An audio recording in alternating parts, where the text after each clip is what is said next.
இன்றே டவுன்லோட் செய்து உங்கள் ஃபேவரட் ஷோக்களை என்ஜாய் பண்ணுங்க.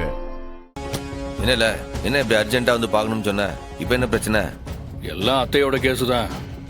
கட்ட போஸ்ட்மார்ட்டம் ரிப்போர்ட் வந்துருச்சுல்ல, அதுக்குள்ளவா? விரிவான ரிப்போர்ட் வர லேட் ஆகுமா?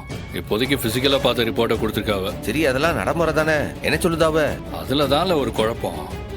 அத்தை தலையில அடிபட்டு தானே செத்துருக்கு. இல்லை, இல்லைன்னா குழப்பம் இருக்கு. உன் அப்பன் தான்ல அடிச்சிருக்கனா? ஏற்கனவே உன் அப்பன் தானே அடிச்சு வீட்டை விட்டு அதை பத்தி விட்டான். அந்த மாதிரி தான் மண்டே அடிச்சு காலி பண்ணியிருக்கான். அதை விசாரிச்சு தான் ஆகணும். ஆனா எனக்கு குழப்பமா இருக்கிறது ஒன்னே ஒண்ணுதான். இல்லைன்னா குழப்பம்?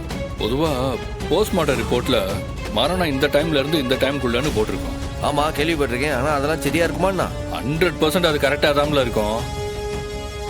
ஆனா அதுல அத்தை இறந்ததா சொன்ன டைம் இருக்குல்ல, அதாவது நம்ம எல்லாரும் அத்தையை தேடி நம்ம வீட்டுக்கு போனோம்ல, அந்த டைம்ல தான்ல அத்தை இறந்துருக்கு.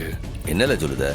இல்லை, என் வீட்டுல இருந்து அத்தை எங்கிட்ட காணாம போச்சு, ஆரோ கூட்டிட்டு போறாவன்ட்டு சந்தேகப்பட்டு போனோம். உன் அப்பன் தான் நினைச்சு உன் அப்பன் வீட்டுக்கு வந்தோம். அப்ப நம்ம போன நேரத்துல உன் அப்பா நம்ம கூட தானே இருந்தான். அதே எப்படி?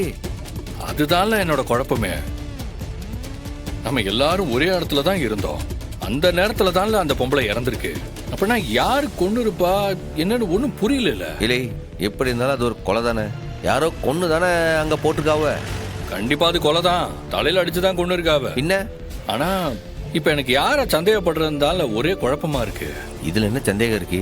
உன் அப்பன் தான் செஞ்சிருக்கான், இல்ல வேற ஏதாச்சும் ஆளை வச்சு செஞ்சிருப்பான். இதை கண்டுபிடிக்காம நான் விடவே மாட்டேன்ல. நிச்சயம் இதை நான் விடவே மாட்டேன். ஆனா இதுல ஏதோ ஒரு ரகசியம் இருக்கு சம்முவம். அது மட்டும் எனக்கு புரியுது.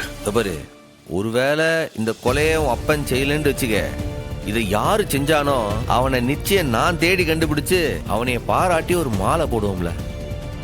நீ வேணா பார்த்துட்டே இரு.